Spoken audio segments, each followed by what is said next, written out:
शुभ संध्या मित्रों, मैं विपेश तिवारी आप सभी का सौर एकेडमी प्रयागराज में स्वागत और अभिनंदन करता हूं। आशा करता हूं कि आप सभी लोग अच्छे, स्वस्थ एवं तंदुरुस्त होंगे और बहुत अच्छे तरीके से अपने एग्जाम की तैयारी कर रहे होंगे। एनर्जी बनाए रखिए और क्रमबद्ध रूप से लगातार मेहनत करते रहिए। यह आपके लिए अत्यंत आवश्यक है, क्योंकि एनर्जी के अभाव में आपके मन मस्तिष्क में कई प्रकार के नकारात्मक विचारधाराएं जन्म लेंगी, जो आपको आपके लक्ष्य से दूर करेंगी। इसलिए आपके लिए अत्यंत आवश्यक है एनर्जी से परिपूर्ण रहें, पॉजिटिव थॉट बनाए रखें।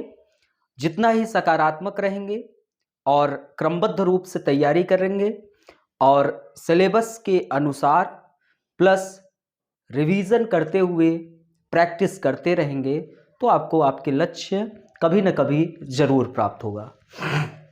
आप लोगों से दुर्खिम टॉपिक पर चर्चा हो रही है, जो महत्वपूर्ण थिंकर हैं। समाजशास्त्र में इनका बहुत ही बड़ा योगदान रहा। इन्होंने जो भी अपने सिद्धांत दिए वह आज के वर्तमान परिदृश्य में भी बहुत लाभदायक सिद्धांत रहा और काफ़ी कुछ इन्होंने अपने सिद्धांत के तौर पर बताया। तो हम आप लोगों से ये आपके थिंकर यूनिट 4 में है, ये आपको भली भांति पता है और बड़े अच्छे तरीके से पता है। एक बार आपको सिलेबस का यूनिट 4 के क्या क्या पढ़ लिया हूँ उस पर एक बार थोड़ा सा चर्चा होना अत्यंत आवश्यक है, ताकि आपके अंदर यह पता रहे कि बार बार कि हमने ये चीज़ पढ़ चुका हूँ, है ना। तो यूनिट 4 में आप लोगों से मैं महत्वपूर्ण थिंकर यूनिट 4 में आप लोगों से मैंने स्टार्ट किया और वो थिंकर का नाम है आपके कार्ल मार्क्स।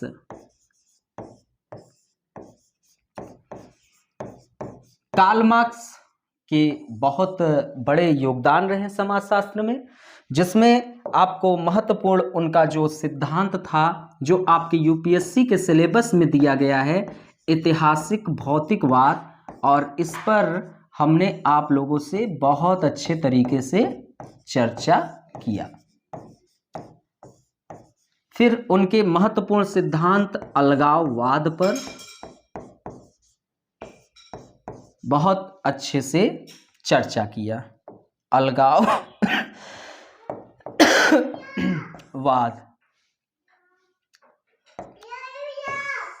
जाओ, अलगाववाद। और फिर उसके बाद इनकी महत्वपूर्ण सिद्धांत वर्ग संघर्ष पर आप लोगों से चर्चा किया। ठीक है, वर्ग संघर्ष। एक इनका सिद्धांत उत्पादन की विधा, इस पर भी हमने आपसे बहुत अच्छे तरीके से चर्चा किया। बहुत इम्पॉर्टेंट सिद्धांत है और चर्चा हुआ।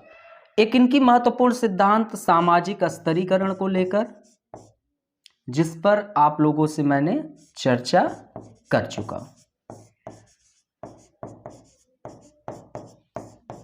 ठीक है, तो ये आपके जो यूपीएससी ने आप लोगों को सिलेबस में दिया है और इस पर आप लोगों से गहन रूप से चर्चाएं विमर्श हो चुकी। ये आपके कार्ल मार्क्स है।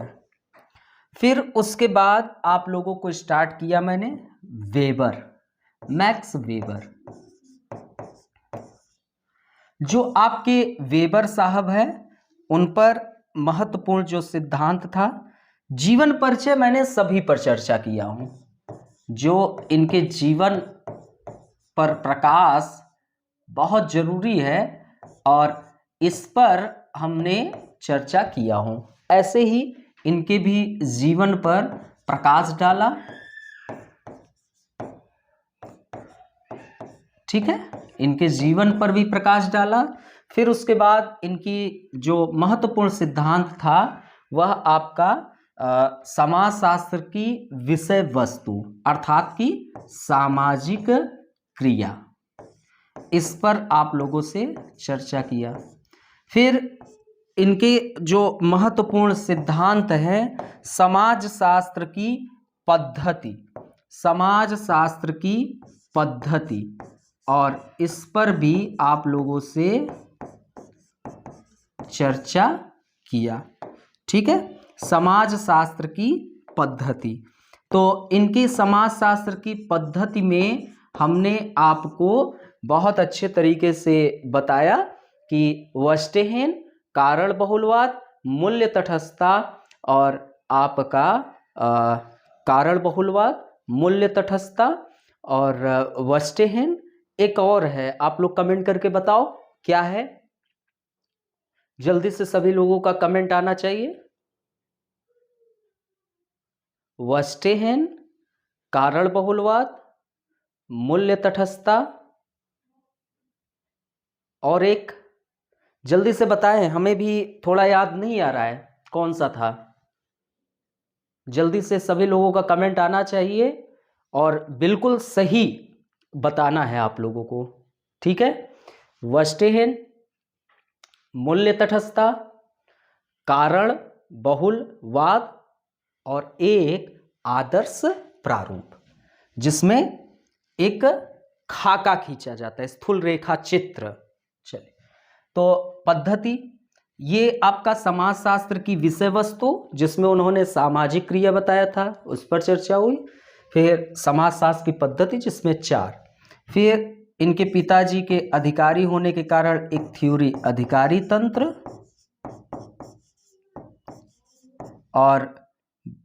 और आपके इनकी माता धार्मिक होने के कारण एक प्रोटेस्टेंट नीतिशास्त्र एवं पूंजीवाद की भावना। और फिर उसके बाद इनकी जो महत्वपूर्ण सिद्धांत थे, त्रिपक्षीय सिद्धांत। ठीक है, त्रिपक्षीय सिद्धांत, अर्थात कि सामाजिक स्तरीकरण का ही सिद्धांत कहा जाता है, इसको त्रिपक्षीय सिद्धांत भी कहा जाता है। और फिर उसके बाद, ठीक है, इसको सामाजिक स्तरीकरण त्रिपक्षीय सिद्धांत के नाम से जानते हैं। ठीक है, और फिर उसके बाद एक महत्वपूर्ण इनका थॉट था शक्ति एवं सत्ता का सिद्धांत। तो ये पूरा टॉपिक आपका समाप्त हो चुका है, शक्ति एवं सत्ता का सिद्धांत। ठीक है, ये आपके टॉपिक समाप्त हो चुके हैं। ठीक है, तो अब आप इन सब पे क्वेश्चन लगा सकते हैं। और फिर उसके बाद आप लोगों के स्टार्ट किया गया दुर्खिम, महत्वपूर्ण थिंकर है।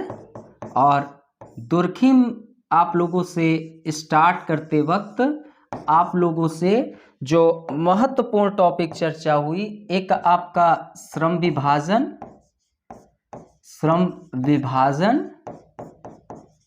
एक समाजशास्त्र की विषय वस्तु में सामाजिक तथ्य, और एक टोटेमवाद, धर्म का प्रारंभिक स्वरूप, और वर्तमान समय में आत्महत्या पर चर्चाएं चल रही हैं।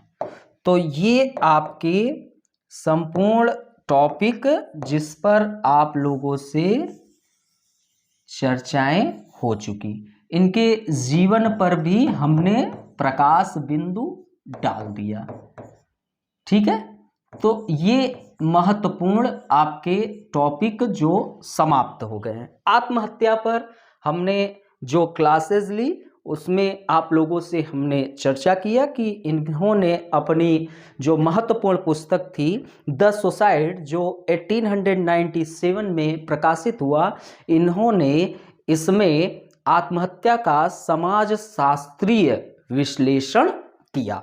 उन्होंने आत्महत्या से संबंधित जो आंकड़े थे उनको एकत्रित किया और आत्महत्या को इन्होंने एक सामाजिक घटना के रूप में प्रमाणित करने का प्रयास किया।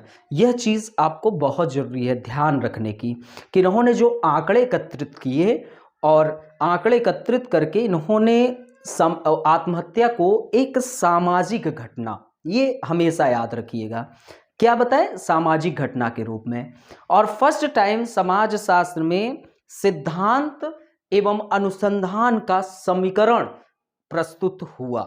ठीक है, तो इस सिद्धांत में दुर्खिम जो थे वो क्या प्रमाणित करने का प्रयास किए, तो ये आपको मैंने बताया था, ये लाइन हमेशा याद रखना, क्योंकि इसी के कारण इनकी आगे आलोचना भी होगी। ठीक है, तो प्रमाणित करने का क्या प्रयास किया कि आत्महत्या के पीछे सिर्फ और सिर्फ एक कारण होता है, और वह कारण क्या है, सामाजिक होता है। अर्थात कि आत्महत्या में उपस्थित जो कारण है वो समाज से उत्पन्न होती है। ठीक है, तो दुर्खिम ने क्या प्रमाणित करने का प्रयास किया, उन्होंने यह प्रमाणित करने का प्रयास किया कि आत्महत्या के पीछे जो उपस्थित कारण है वो कहां से उत्पन्न हो रही है, वह आपके समाज से उत्पन्न होती है। अब दुर्खिम का उद्देश्य क्या था, तो दुर्खिम का जो उद्देश्य था यह समझाने का नहीं था, बिल्कुल भी नहीं था कि क्यों एक व्यक्ति ने आत्महत्या किया, है ना। दुर्खिम का यह बिल्कुल भी उद्देश्य नहीं था समझाने का कि क्यों एक व्यक्ति ने आत्महत्या किया। उनका यह उद्देश्य था समझाने का कि एक विशिष्ट प्रकार के वर्ग के लोग आखिरकार आत्महत्या ज्यादा करते हैं। ठीक है, तो क्या उनको समझाने का क्यों एक विशिष्ट प्रकार के लोग आत्महत्या ज्यादा करते हैं। ठीक है, तो दुर्खिम ने आत्महत्या के अध्ययन के विषय वस्तु के रूप में क्यों चुना, इसलिए चुना क्योंकि उस दौरान यूरोपीय समाज में आत्महत्या जो है एक बहुत सामान्य सी प्रक्रिया बन गई थी। तो ये चीज उन्होंने बताया कि आत्महत्या के पीछे जो कारण होते हैं वो सामाजिक होते हैं। ठीक है, अब दुर्खिम ने जो आत्महत्या को परिभाषित किया, वह परिभाषा में उन्होंने कहा कि मृत्यु की हर वह घटना जो कि प्रत्यक्ष या अप्रत्यक्ष रूप से किसी व्यक्ति के सकारात्मक या नकारात्मक क्रिया से उत्पन्न हो, और जहां उसे पहले से बोध है, जहां उसे पहले से ज्ञान है कि इसका परिणाम उसकी मृत्यु है, वो आत्महत्या कहलाएगी। तो दुर्खिम ने क्या कहा कि आत्महत्या को परिभाषित करते हुए दुर्खिम ने क्या कहा कि मृत्यु की हर वह घटना जो प्रत्यक्ष या अप्रत्यक्ष रूप से किसी भी व्यक्ति के सकारात्मक या नकारात्मक क्रिया से उत्पन्न हो, और जहां उसे पहले से बोध है, पहले से ज्ञान है कि इसका परिणाम क्या है, उसकी मृत्यु है।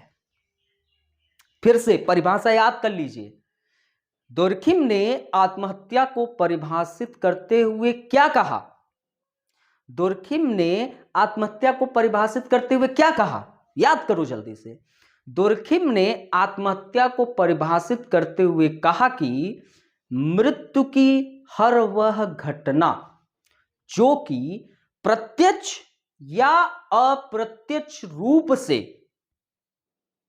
मृत्यु की हर वह घटना जो कि प्रत्यक्ष या अप्रत्यक्ष रूप से किसी भी व्यक्ति के सकारात्मक या नकारात्मक क्रिया से उत्पन्न हो, और जहां उसे पहले से बोध है, पहले से ज्ञान है कि इसका परिणाम मृत्यु है, वह आत्महत्या कहलाएगी। अब यहां पर सकारात्मक क्रिया से क्या तात्पर्य है, दुर्खिम ने तो कर दिया कि आत्महत्या आत्मघात की एक प्रक्रिया है। अब यहां पर जो परिभाषा उन्होंने बताया, जहां पर आपको दिखाई दिया कि एक सकारात्मक क्रिया, एक नकारात्मक क्रिया, तो सकारात्मक क्रिया का तात्पर्य यह हुआ कि कुछ करके मृत्यु को प्राप्त करना, जैसे विषपान आपने कर लिया और यहां पर पहले से आपको बोध है कि इसका परिणाम मृत्यु है, पहले से बोध है, विष पिएंगे तो क्या होगा, मृत्यु को ही तो गले लगाएंगे, तो पहले से बोध है आपको। नकारात्मक क्रिया का अर्थ क्या हुआ कि कुछ न करके मृत्यु को प्राप्त करना, अर्थात कि जैसे आपने भोजन का परित्याग कर दिया। तो दुर्खिम के अनुसार आत्महत्या के पीछे प्रमुख कारण आत्महत्या से संबंधित सामाजिक धाराएं हैं। यहां तक आप लोगों से चर्चाएं हो गई थी। चल, यहां तक आप लोगों से चर्चा विमर्श हो गई थी। चल, तो दुर्खिम ने बड़ी इंपॉर्टेंट बात कही। क्या कहा उन्होंने? दुर्खिम के अनुसार आत्महत्या के पीछे प्रमुख कारण क्या है? दुर्खिम के अनुसार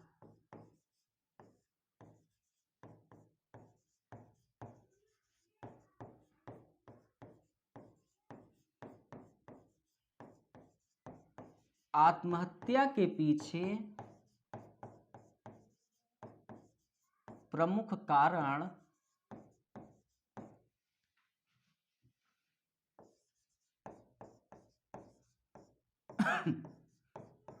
आत्महत्या से संबंधित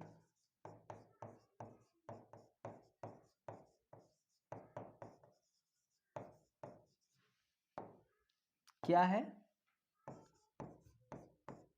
सामाजिक धाराएं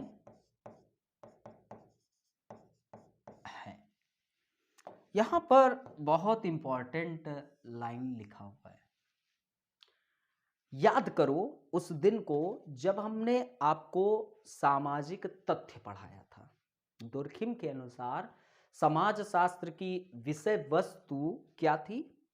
दुर्खिम के अनुसार समाज शास्त्र की विषय वस्तु क्या थी? ये नोट नहीं करना है, आपको रिवीजन करा रहे हैं कि आपके दुर्खिम को पढ़ाते वक्त हमने कहां पर सामाजिक धाराओं पर चर्चा विमर्श आपसे किया था। तो यह आपको रिवीजन करा रहा हूं, है ना। तो दुर्खिम के अनुसार समाज शास्त्र की विषय वस्तु क्या थी? सामाजिक तथ्य थी। और सामाजिक तथ्य को उन्होंने परिभाषित करते हुए क्या कहा था कि यह हमारे क्रियाओं का, हमारे सोच का, हमारे भावनाओं का वह प्रारूप है जो हमसे क्या है? जो हमसे बाह्य है, बाहरी है। अर्थात कि हमारे सामाजिक तथ्य को परिभाषित करते हुए दुर्खिम ने क्या कहा कि हमारे क्रियाओं का, हमारे सोच का एवं हमारे भावनाओं का वह प्रारूप है जो हमसे बाह्य है और जो पूरे समाज में क्या है? विसरित हुआ है और जो हम पर क्या डालता है? दबाव डालता है। यह हमने आपको चर्चा की। और फिर उसके बाद हमने सामाजिक तथ्य को दो भागों में बांटा था, भौतिक सामाजिक तथ्य और अभौतिक सामाजिक तथ्य। बड़े डिटेल में आपसे चर्चा हुआ था। तो भौतिक सामाजिक तथ्य में आपसे हमने क्या चर्चा किया था? जल्दी से कमेंट करके बताएं। जो भौतिक रूप से उपस्थित हो, ठीक है, जो दृश्य हो, अदृश्य नहीं। भौतिक सामाजिक तथ्य दृश्य होता है, हमको दिखाई देता है ना। जो भौतिक रूप से उपस्थित हो, जो दृश्य हो और जिनका प्रत्यक्ष अवलोकन संभव हो, जैसे खान पान, पहनावा, लिपि आदि। अभौतिक सामाजिक तथ्य क्या है? जो भौतिक रूप से उपस्थित नहीं होते हैं, जो अदृश्य होते हैं और जिनका हम प्रत्यक्ष अवलोकन जो है नहीं कर पाते हैं, वो अभौतिक सामाजिक तथ्य आपके कहलाते हैं। इस पर आप लोगों से हमने बहुत अच्छी तरीके से चर्चा की। उसी दौरान हमने कहा था कि अभौतिक सामाजिक तथ्य का श्रेष्ठतम उदाहरण एक सामूहिक चेतना और एक सामाजिक धाराएं आप लोगों से मैंने चर्चा किया था। वहीं पर हमने आपको सामाजिक धाराओं को बहुत अच्छे तरीके से एक्सप्लेन किया था। सामाजिक धाराएं क्या हैं? यह समाज में ठोस रूप में उपस्थित नहीं होता है, मतलब कि बहुत ठोस रूप में प्रेजेंट नहीं होता है। अर्थात कि इनमें अभौतिक सामाजिक तत्व के सभी चरित्र विद्यमान है। ये आप सोच लो कि ठोस रूप से उपस्थित नहीं है तो क्या इसके अंदर अभौतिक सामाजिक तत्व के चरित्र विद्यमान है कि नहीं? लेकिन अभौतिक सामाजिक तथ्य ठोस जो सामाजिक धाराएं हैं वह ठोस रूप से समाज में उपस्थित नहीं होता है, लेकिन अभौतिक सामाजिक तथ्य के सभी चरित्र विद्यमान होते हैं, परंतु यह समाज में निष्क्रिय या सुसुप्त रूप से उपस्थित होते हैं। तो ये कब एक्टिव होगा, अर्थात कि जब यह निष्क्रिय एवं सुसुप्त अवस्था में है, तो यही कारण है कि जब तक ये सक्रिय न हो जाए तब तक यह हमारे व्यवहार को प्रभावित ही नहीं करेगा, है ना। तो ये कब एक्टिव होता है, ये सक्रिय तभी होगा जब समाज में कुछ असामान्य घटनाएं घटित होते हैं, जैसे अचानक शोक का लहर हो या खुशहाली का लहर हो, तब ये एक्टिव होते हैं। तो अब हम आप लोगों से यह चर्चा करेंगे कि ये आपको मैंने एक रिवीजन कराया कि हमने आपको सामाजिक धाराओं में कहाँ चर्चा किए थे। तो यह सामाजिक धाराएं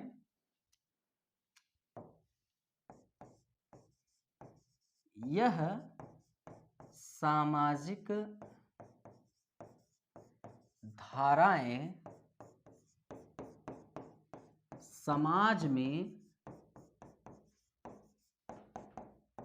निष्क्रिय या हम कह सकते हैं सुसुप्त अवस्था में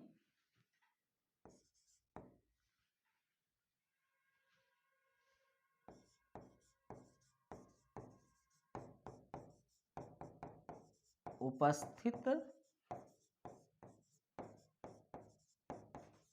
रहते हैं। जैसे ही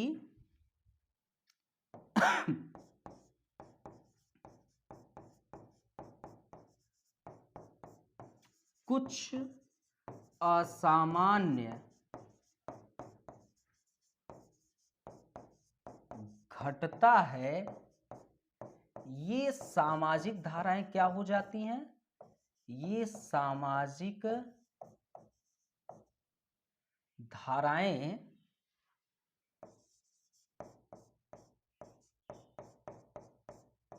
सक्रिय हो जाती हैं।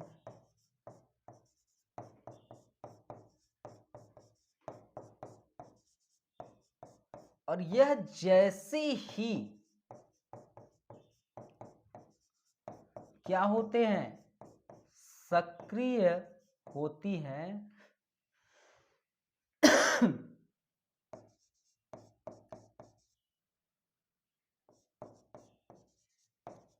यह हमें आत्महत्या के लिए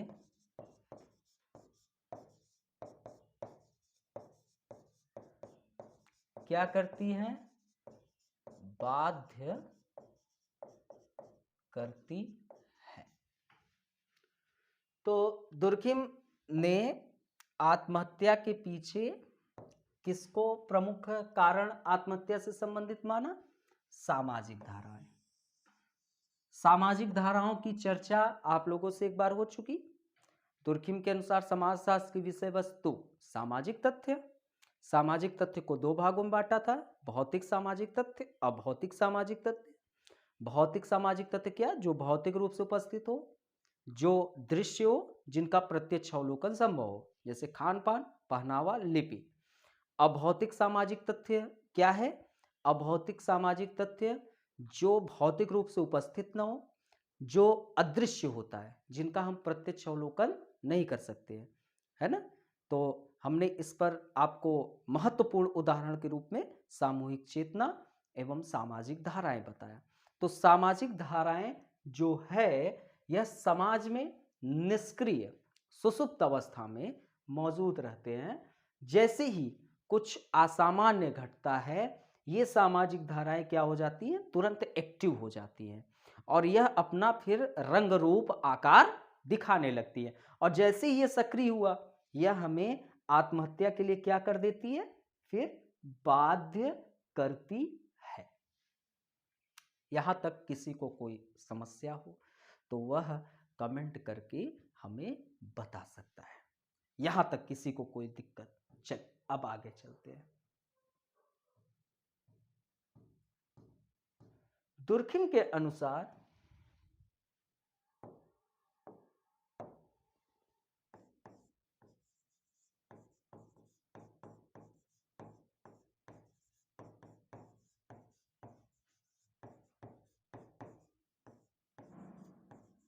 मनोवैज्ञानिक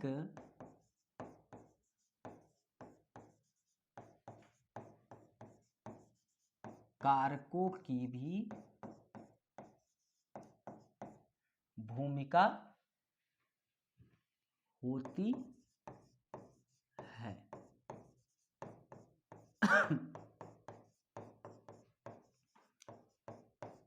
परंतु ये हमें, एक मिनट, 1 मिनट, हेलो, हाँ, क्लास में है। आप प्रयागराज आ गए हो? चलो ठीक है, लौट के मिलते हैं। हाँ ठीक, हाँ, वेट, ओके ओके, बाय। तो दुर्खिम के अनुसार मनोवैज्ञानिक कारकों की भी भूमिका होती है, परंतु ये आत्महत्या परंतु ये आत्महत्या के पीछे उपस्थित कारक नहीं होती है। आत्महत्या के पीछे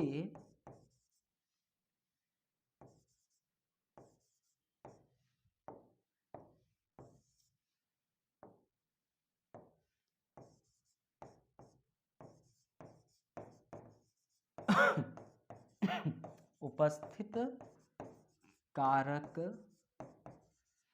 नहीं होती है। यह एक व्यक्ति को मात्र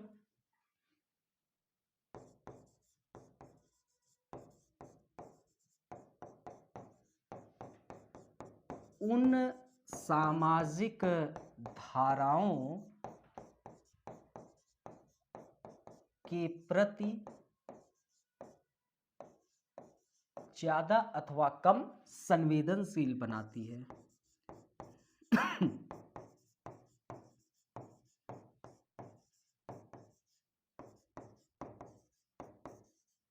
संवेदनशील बनाती है, ठीक है। अर्थात कि मनोवैज्ञानिक कारक जो है वह एक द्वार के रूप में, ठीक है। तो मनोवैज्ञानिक कारक जो है वह एक द्वार का कार्य करती है। बस मनोवैज्ञानिक कारक एक द्वार का कार्य करती है, जिसके माध्यम से आत्महत्या से संबंधित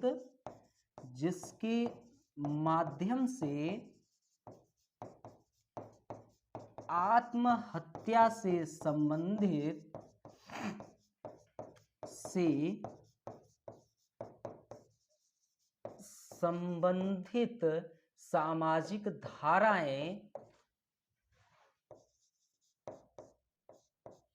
एक व्यक्ति में क्या करती है?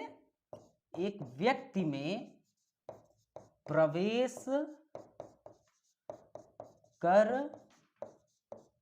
पाती है, ठीक है। तो बहुत इंपॉर्टेंट बात ये कही जा रही है, ठीक है। तो ये समझने का आपको बहुत जरूरी है, यहाँ पर आपको समझना अत्यंत आवश्यक है, ठीक है। तो पूरा अभी बस आपको समझा रहा हूं, वेट। तो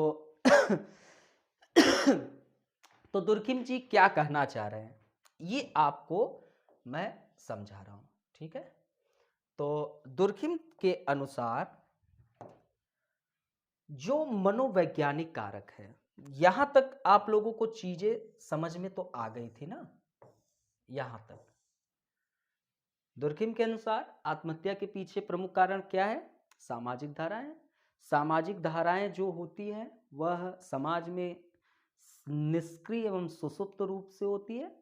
यह जैसे ही एक्टिव हो जाती है, यह कब एक्टिव होगी? जब कुछ असामान्य घटेगा। ये जैसे ही सक्रिय होती है, हमें आत्महत्या के लिए क्या कर देती है? बाध्य कर देती है।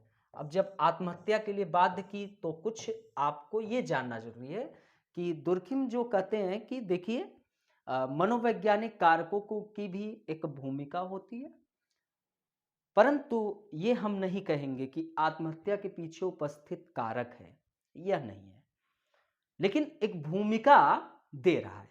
तो यह व्यक्ति को मात्र क्या करता है? मनोवैज्ञानिक कारक, सामाजिक जो धाराएं हैं, जो निष्क्रिय है, सुषुप्त है ना, जो निष्क्रिय है, सुषुप्त है, तो वह क्या काम करेगा? सामाजिक धाराओं के प्रति ज्यादा अथवा कम संवेदनशील बना देती है मनोवैज्ञानिक कारक।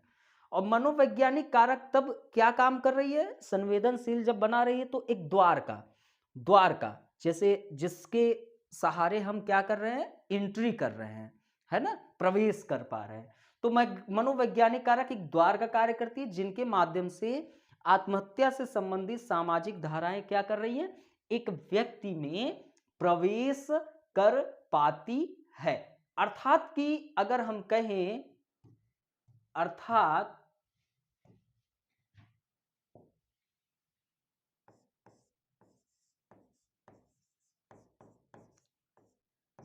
जो व्यक्ति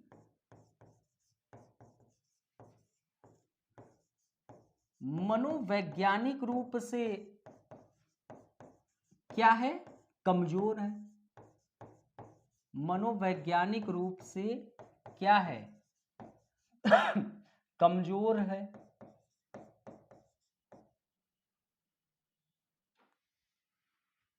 कमजोर होता है, उन पर आत्महत्या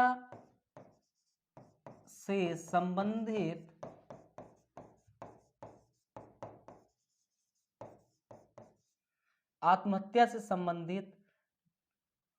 तो उन पर आत्महत्या से संबंधित इन सामाजिक धाराओं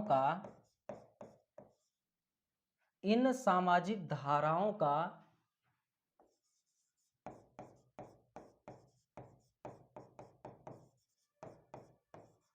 प्रभाव जो है वह ज्यादा होता है।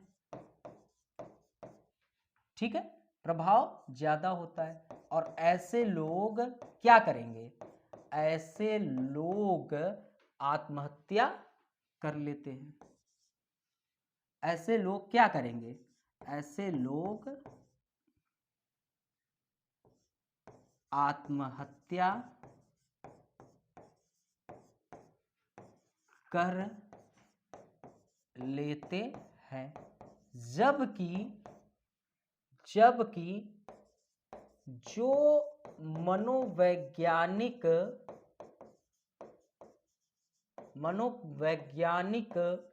रूप से सशक्त होते हैं, रूप से बहुत ज्यादा सशक्त होते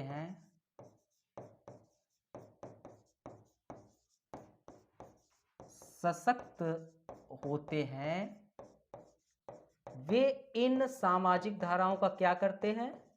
वे इन सामाजिक धाराओं का प्रतिरोध करते हैं। धाराओं का क्या करते हैं?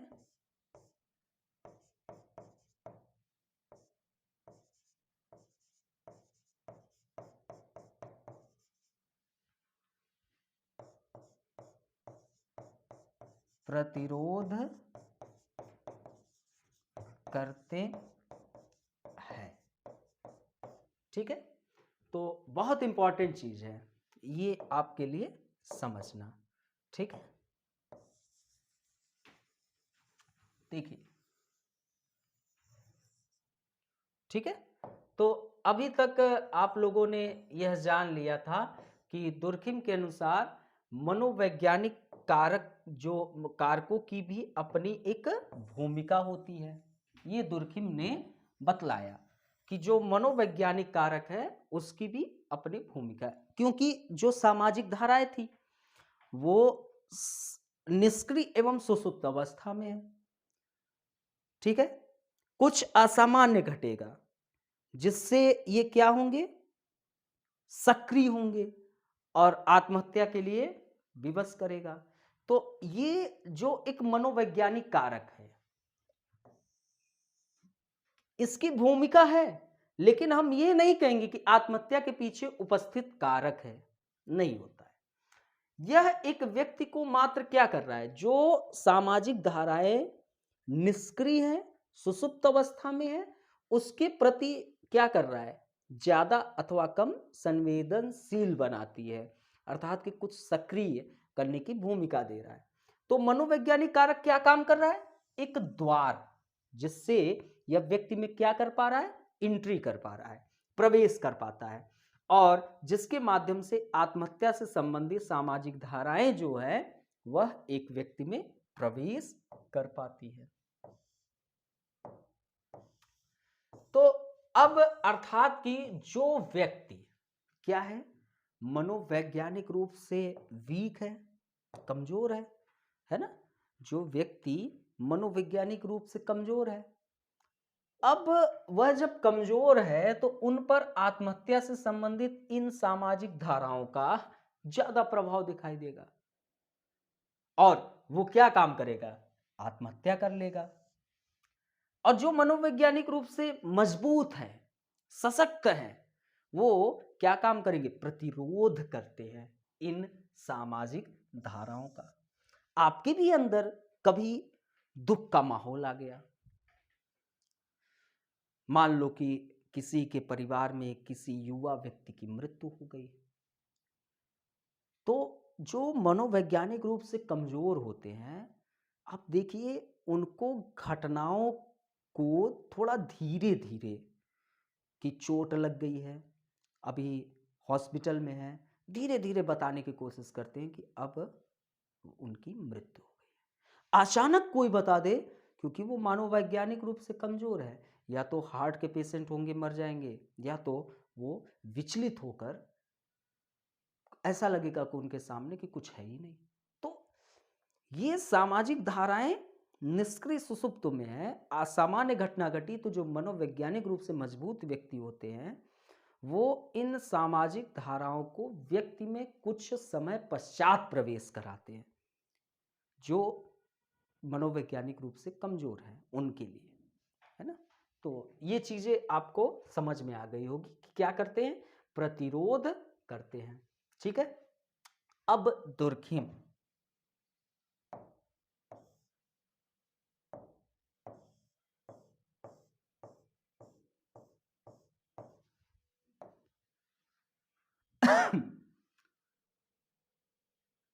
दुर्खिम ने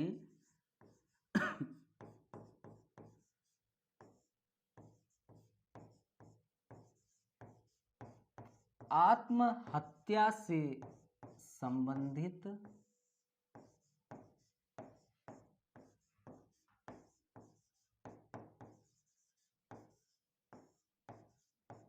सामाजिक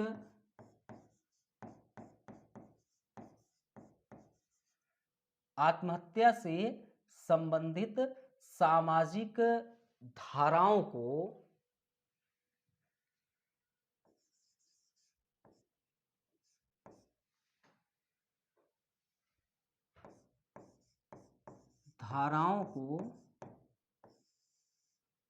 दो प्रकारों में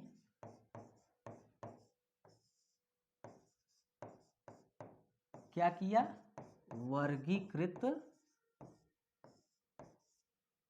किया। ठीक है, किसमें, दो प्रकारों में। एक प्रकार एकीकरण और दूसरा नियंत्रण।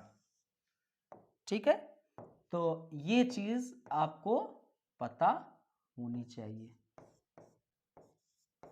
ठीक है, तो दुर्खिम ने आत्महत्या से जो संबंधित सामाजिक धाराएं थी उसको कितने प्रकारों में वर्गीकृत किया? तो 2 प्रकारों में उन्होंने वर्गीकृत किया, एक एकीकरण और दूसरा नियंत्रण। याद रखना, ठीक है, इसको बिल्कुल भी न भूलना। अब यहां एकीकरण का तात्पर्य हम लोग समझते हैं। यहां एकीकरण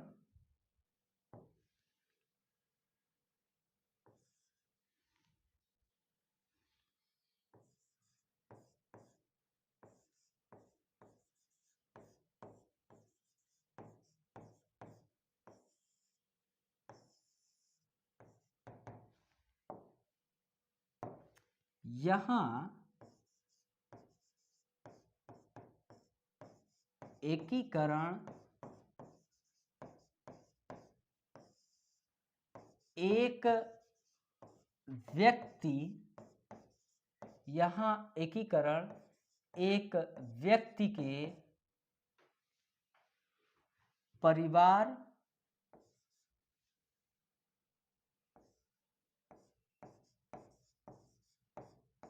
तथा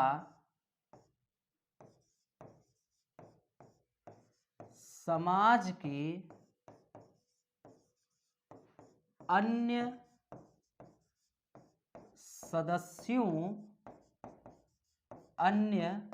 सदस्यों के हस्तक्षेप को, यहां एकीकरण एक व्यक्ति के परिवार तथा समाज के अन्य सदस्यों के हस्तक्षेप को संबोधित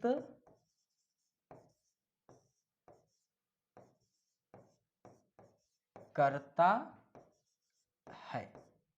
ठीक है, तो यहां एकीकरण का तात्पर्य आपको पता चल गया। अर्थात कि एकीकरण का मतलब यहां एकीकरण एक व्यक्ति के परिवार, एक व्यक्ति के कौन?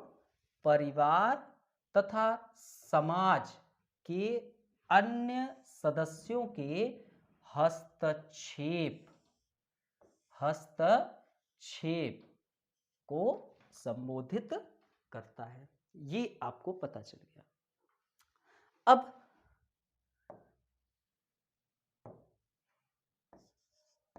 नियंत्रण,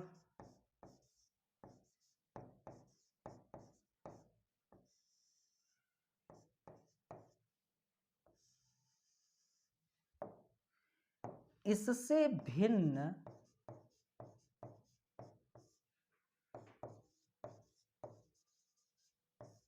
नियंत्रण, इससे भिन्न जो नियंत्रण है यह एक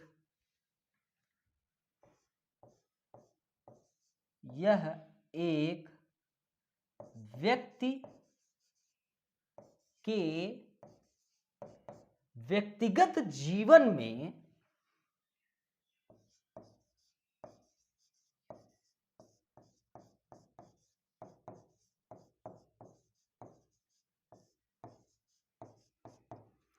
परिवार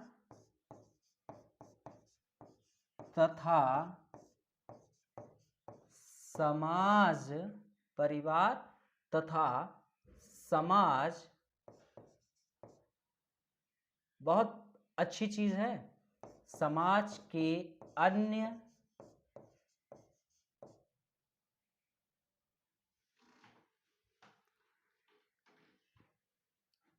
वन मिनट, देखिए यहां पर एकीकरण में आप ये चीज लिखिए, यहां एकीकरण जो है एक व्यक्ति तथा परिवार तथा समाज के अन्य सदस्यों के उपस्थित घनिष्ठता को दर्शाता है। थोड़ा यहां पर करेक्शन कर लीजिए।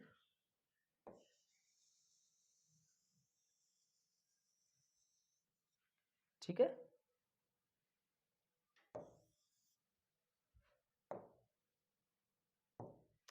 यहां एकीकरण जो होता है वह एक व्यक्ति, परिवार तथा समाज के अन्य सदस्यों की उपस्थित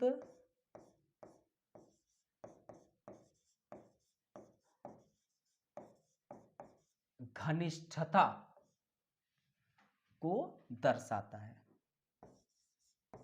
अभी समझाते हैं। अभी यहां पर लिखे तो याद आया कि नहीं, यहां पर थोड़ा गलती हो गई। ठीक है, कोई भी चीजें गलत नहीं हो पाएंगी। इससे भिन्न नियंत्रण एक व्यक्ति के व्यक्तिगत जीवन में परिवार तथा समाज के अन्य सदस्यों के हस्तक्षेप को संबोधित करती है। हस्तक्षेप को संबोधित करती है। ठीक है, चल, बहुत अच्छी बात। ये अब आपको समझना बहुत अत्यंत आवश्यक है। इससे पहले एक बार रिवीजन कर लिया जाए, क्योंकि थोड़ा एक जगह कनेक्टिविटी में आप लोगों को दिक्कत आई होगी। मैं फिर से एक बार रिवीजन करा देता हूं। चलिए, तो हम लोगों ने क्या क्या चीजें अभी तक जाना। हम लोगों ने ये जाना कि दुर्खिम ने आत्महत्या की परिभाषा दी, और फिर परिभाषा देने के तत्पश्चात बताते हैं कि आत्महत्या के पीछे प्रमुख कारण आत्महत्या से संबंधित सामाजिक धाराएं जो निष्क्रिय एवं सुषुप्त अवस्था में होती है। यह कुछ असामान्य घटती है तो यह सक्रिय होती है और आत्महत्या के लिए बाध्य करती है। फिर तुर्खिम के अनुसार ये जो मनोवैज्ञानिक कारक हैं, इनकी भी एक भूमिका है, लेकिन हम इनको आत्महत्या के पीछे उपस्थित कारक नहीं मान लेंगे। यह एक व्यक्ति को मात्र क्या काम कर रहा है, जो सामाजिक धाराएं निष्क्रिय एवं सुषुप्त अवस्था में है उसके प्रति वह क्या काम कर रहा है, ज्यादा अथवा कम संवेदनशील बनाती है। मनोवैज्ञानिक कारक एक द्वार है जिसके माध्यम से यह एक व्यक्ति में क्या कर रहा है, एंट्री कर रहा है। आत्महत्या से संबंधित जो सामाजिक धाराएं हैं वह एक व्यक्ति में क्या कर रहा है, प्रवेश कर पाती है। अर्थात कि अब दुर्खिम जी कहते हैं कि जो व्यक्ति मनोवैज्ञानिक रूप से मान लो कि कमजोर है, अब जो कमजोर है तो आत्महत्या से संबंधित इन सामाजिक धाराओं का ज्यादा उस पर प्रभाव पड़ेगा और ऐसे लोग आत्महत्या बिल्कुल कर लेंगे। और जबकि जो मनोवैज्ञानिक रूप से थोड़ा सशक्त हैं, मजबूत हैं, वे इन जो सामाजिक धाराएं हैं जो अचानक एक्टिव हुआ है उसका प्रतिरोध करेंगे। फिर दुर्खिम ने आत्महत्या से संबंधित जो सामाजिक धाराएं हैं उनको दो प्रकार में वर्गीकृत किया। एकीकरण, एकीकरण का मतलब ये हुआ कि लोग परिवार में क्या है, एक में है ना, मतलब कि थोड़ा घनिष्ठताएं हैं, है ना, अर्थात कि संबंध अच्छे हैं। तो यहां एकीकरण एक व्यक्ति के परिवार तथा समाज के अन्य सदस्यों के उपस्थित घनिष्ठता को दर्शाती है। अर्थात कि ये आपका, मान लो कि आप में से कोई इस समाज में रह रहा है, ठीक है, ये व्यक्ति, अब यह व्यक्ति का अपना एक परिवार है, यह उस व्यक्ति का अपना परिवार है, ये उसका फैमिली है और ये उसका सोसाइटी है। अब यहां पर एकीकरण यह बतलाना चाह रहा है कि एक व्यक्ति के परिवार, ये जो उसकी फैमिली है, तथा ये जो उसका समाज है और समाज में रहने वाले कई अन्य सदस्य हैं। अब इस व्यक्ति का एक तो परिवार में और साथ ही समाज के अन्य सदस्यों की उपस्थित घनिष्ठता को दर्शा रहा है कि ये कितना घनिष्ठ है। और नियंत्रण, इससे भिन्न नियंत्रण एक व्यक्ति के, अब इस व्यक्ति का एक अपना व्यक्तिगत जीवन है, उस व्यक्तिगत जीवन में जो परिवार है तथा समाज के अन्य जो सदस्य हैं, है ना, समाज के अन्य सदस्य, अन्य सदस्यों के हस्तक्षेप, कितना उसके जीवन में हस्तक्षेप कर रहे हैं, उसको संबोधित करता है। यहां तक किसी को कोई दिक्कत हो तो वह प्रश्न पूछ ले। ये यहां तक कोई दिक्कत आई हो तो प्रश्न आप पूछ सकते हैं। थोड़ा यहां पर आप लोग जो नोट किए थे उसको सही कर लेना, ठीक है। यहां तक किसी को अगर कोई समस्या आई हो तो वह प्रश्न पहले पूछ ले। यहां तक अगर किसी को भी समस्याएं आई हो, जल्दी से पूछिए, जल्दी से सभी लोग कमेंट करके पूछिए, ठीक है। जल्दी से सभी लोग कमेंट करके पूछिए, यहां तक किसी को कोई यदि समस्या आई हो, ठीक है।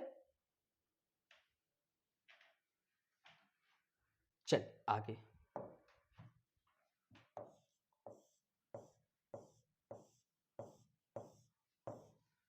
अब दुर्खिम के अनुसार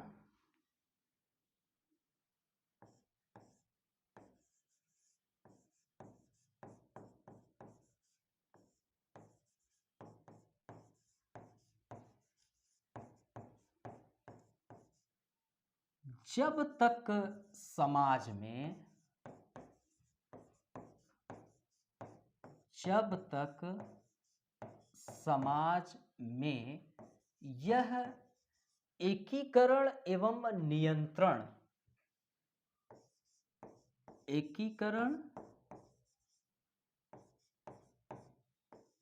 एवं नियंत्रण,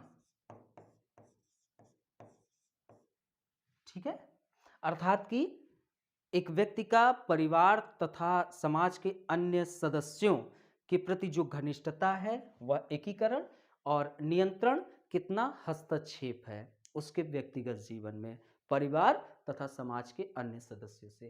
तो दुर्खिम के अनुसार जब तक समाज में यह एकीकरण एवं नियंत्रण सामान्य, ठीक है, सामान्य होते हैं, सामान्य होते हैं,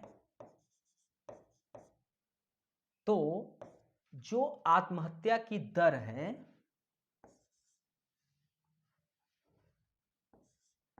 आत्महत्या की दर भी क्या रहती है, सामान्य रहता है, ठीक है, क्या रहता है, सामान्य रहता है। यह यदि, अब देखिए ये बड़ी चीज कहते हैं, यदि यह असामान्य, यदि दुर्खिम के अनुसार जब तक समाज में यह एकीकरण एवं नियंत्रण क्या है, सामान्य है, तो आत्महत्या की दर क्या है, सामान्य रहता है, बिल्कुल सामान्य ही रहेगा, ठीक है। अब यदि यह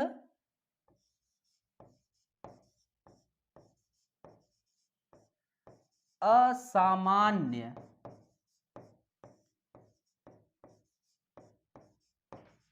रहता है,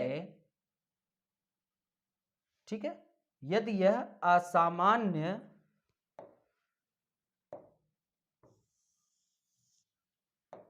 रूप से, मान लो कि ज्यादा हो गया,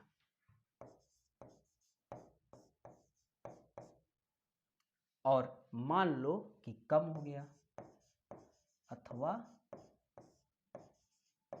कम हो जाए, तो आत्महत्या की दर में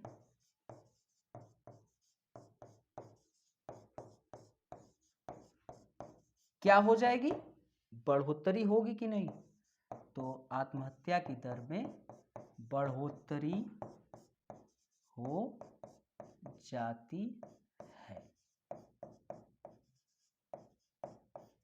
ठीक है, ये बहुत इंपॉर्टेंट चीज आपको पता चली। ठीक है, तो ये चीज आपको बहुत जरूरी है।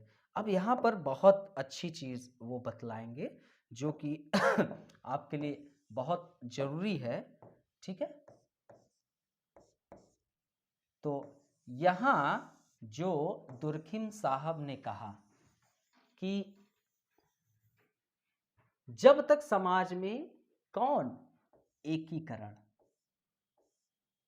जैसे ही एकीकरण मैं शब्द लूं तो आपको क्या याद आना चाहिए कि एक व्यक्ति का उसके परिवार तथा समाज के अन्य सदस्यों के बीच उपस्थित घनिष्ठता को दर्शाता है और ये उसके व्यक्तिगत जीवन के हस्तक्षेप को दर्शाता है। अब मान लो कि यह चीजें सामान्य है। अब एक व्यक्ति जो है वो परिवार में रह रहा है, समाज के अन्य सदस्यों से अच्छे रूप से घनिष्ठता के रूप में जीवन यापन कर रहा है, तो सब कुछ नॉर्मल है और हस्तक्षेप भी ठीक ठाक रूप से बच्चे जो हैं पढ़ाई लिखाई कर रहे हैं, थोड़ा बहुत डांट फटकार दिए, फिर उसके बाद एक अच्छे मित्रवत भाव में रह रहे हैं, चलिए सब कुछ ठीक है। आत्महत्या की दर भी बिल्कुल सामान्य रहती है। यदि यह असामान्य रूप से ज्यादा, मतलब कि एकीकरण अब क्या हो गया, ज्यादा हो जाए या कम भी हो जाए, एकीकरण या तो ज्यादा हो जाए या तो कम हो जाए, आत्महत्या की दर बढ़ जाएगी। और नियंत्रण भी कम हो जाए या ज्यादा हो जाए तो आत्महत्या की दर में क्या हो जाएगी, बढ़ोतरी हो जाएगी। ठीक है, अब देखिए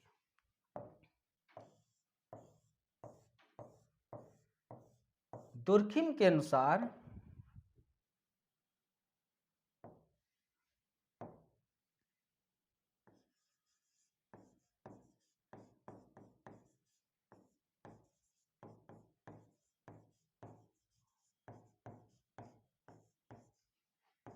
यदि समाज में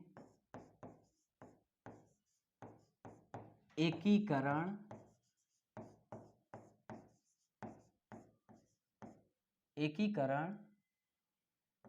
सामान्य से ज्यादा हो जाए, सामान्य से क्या हो जाए, ज्यादा हो जाए, तो उसे उन्होंने परार्थवादी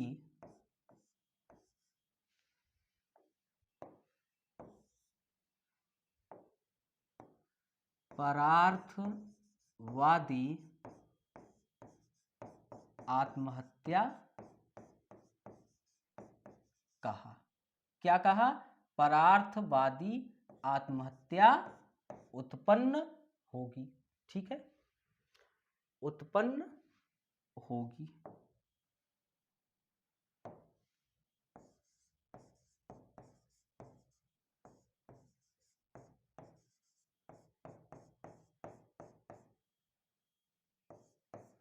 ठीक है, तो दुर्खिम के अनुसार यदि समाज में क्या हो रहा है, एकीकरण सामान्य से ज्यादा हो जा रहा है तो कौन सी आत्महत्या उत्पन्न होगी, तो परार्थवादी आत्महत्या उत्पन्न होगी।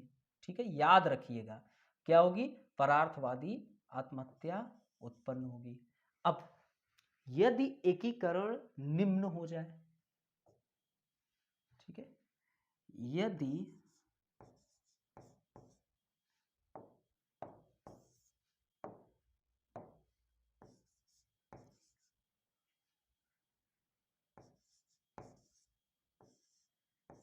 एकीकरण क्या हो जाए, निम्न हो जाए, तो कौन सा आत्महत्या उत्पन्न होगी, अहमवादी आत्महत्या उत्पन्न होगी। कौन सा, अहमवादी इगोइस्टिक सुसाइड, अहंवादी आत्महत्या उत्पन्न होगी। ठीक है। अब यदि नियंत्रण आवश्यकता से ज्यादा हो जाए,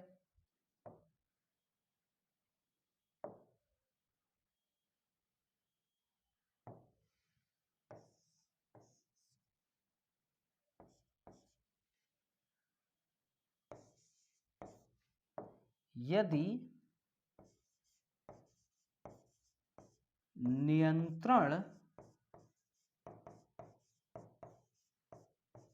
आवश्यकता से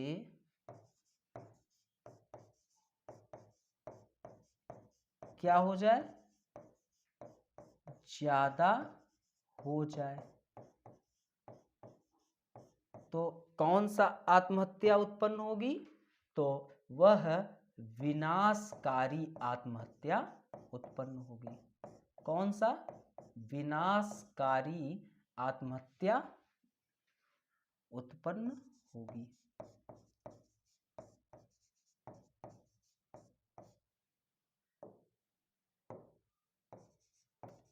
उत्पन्न होगी। और ये अब इंपॉर्टेंट चीज याद रखिएगा। और यदि अब क्या हो रहा है, यदि नियंत्रण जो हो रहा है वह आवश्यकता से कम हो जाए, यदि नियंत्रण आवश्यकता से क्या हो जाए, कम हो जाए,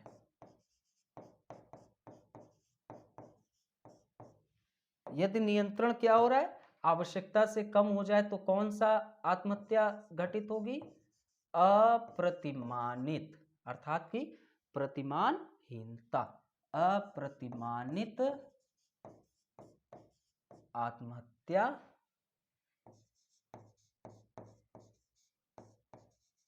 उत्पन्न होगी। ठीक है, ये याद रखिए, ये पूरा याद रखिए। देखिए, डुर्खिम का सिंपल आत्महत्या की परिभाषा याद रखिए, फिर उसके बाद सामाजिक धाराओं को याद करिए थोड़ा। सामाजिक धाराओं में दो, एकीकरण और उन्होंने नियंत्रण बताया, और एकीकरण में जब सामान्य से ज्यादा हो जाए तो परार्थवादी आत्महत्या, यदि एकीकरण निम्न हो गई तो अहमवादी आत्महत्या उत्पन्न होगी।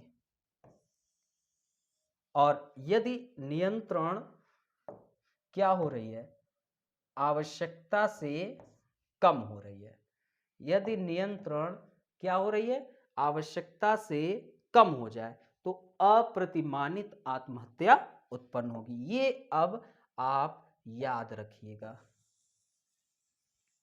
ठीक है, ये आप याद रखिएगा।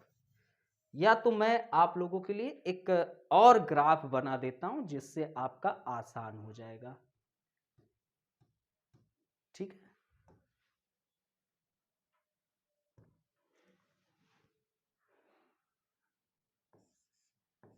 एकीकरण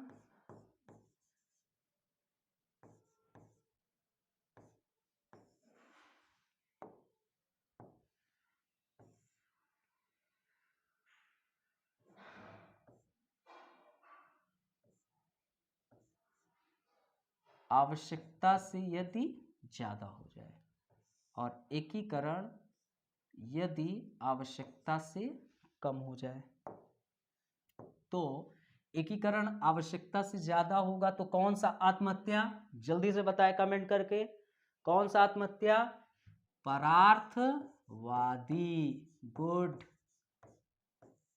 परार्थवादी आत्महत्या। ठीक है, आत्महत्या। इसमें नोट कर लीजिए, परार्थवादी आत्महत्या, अभी ये पूरा एक एक करके चर्चा होगा। तो परार्थवादी आत्महत्या कुल 3 प्रकार के होते हैं, ये याद रखिएगा, ठीक है। एक आपका अनिवार्य परार्थवादी आत्महत्या, अनिवार्य परार्थवादी आत्महत्या, ठीक है। एक आपका वैकल्पिक परार्थवादी आत्महत्या, वैकल्पिक परार्थवादी आत्महत्या, और एक विकट परार्थवादी आत्महत्या। और यदि एकीकरण आवश्यकता से क्या है,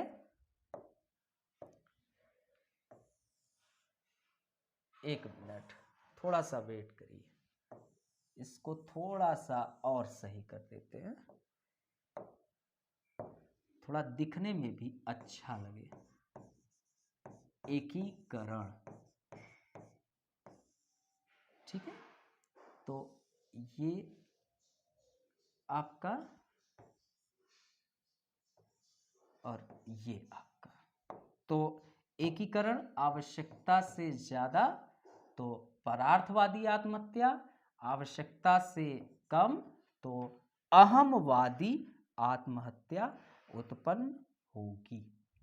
अहमवादी, इगोइस्टिक सुसाइड, अहमवादी आत्महत्या उत्पन्न होगी, ठीक है।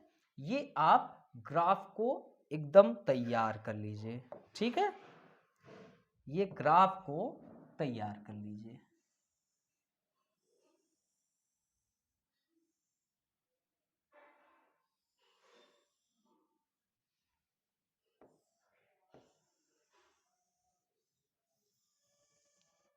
ठीक है, ये हो गया। अब आपका नियंत्रण, नियंत्रण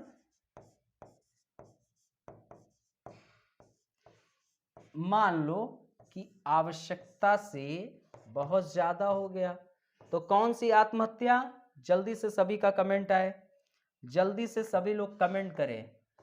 यदि नियंत्रण आवश्यकता से ज्यादा हो जाए तो कौन सी आत्महत्या उत्पन्न होगी? जल्दी से सभी का कमेंट आना चाहिए। तो आपका विनाशकारी, विनाशकारी आत्महत्या, और यदि वो हो गया नियंत्रण से कम तो अप्रतिमानित आत्महत्या, ठीक है। तो ये चीजें आप लोग बिल्कुल तैयार रखिए, ठीक है। लो, ये आप तैयार रखिए। बाकी अब आप लोगों से जो हमारी चर्चाएं होंगी, एक एक करके हम चर्चा करेंगे। आपका पहले कि आपका परार्थवादी आत्महत्या क्या है, फिर उसके बाद अनिवार्य परार्थवादी आत्महत्या, फिर उसके बाद वैकल्पिक, फिर उसके बाद विकट परार्थवादी आत्महत्या, फिर उसके बाद अहमवादी। सब पे एग्जाम्पल पूरा लिया जाएगा, हर में एग्जाम्पल जो आपके भारतीय समाज के भी हैं सब लिया जाएगा। ऐसे नियंत्रण आवश्यकता से ज़्यादा तो इस पर चर्चा होगी, इस पर, और एग्जाम्पल सभी में आपका लिया जाएगा। ऐसे इसमें भी सबका अपना एग्जाम्पल लिया जाएगा, ठीक है। तो मिलते हैं। आपको कहीं पर कोई प्रॉब्लम, सारा कुछ चीज़ें समझ में आ गया? कहीं पर आपको यदि न समझ में आया हो, आपका प्रश्न हो तो पूछ सकते हैं, ठीक है। जल्दी से पूछ लीजिए, जवाब दे दे, अन्यथा अब आप लोगों से मिलते हैं नेक्स्ट वीडियोज़ में। चलिए, ओके, बाय बाय।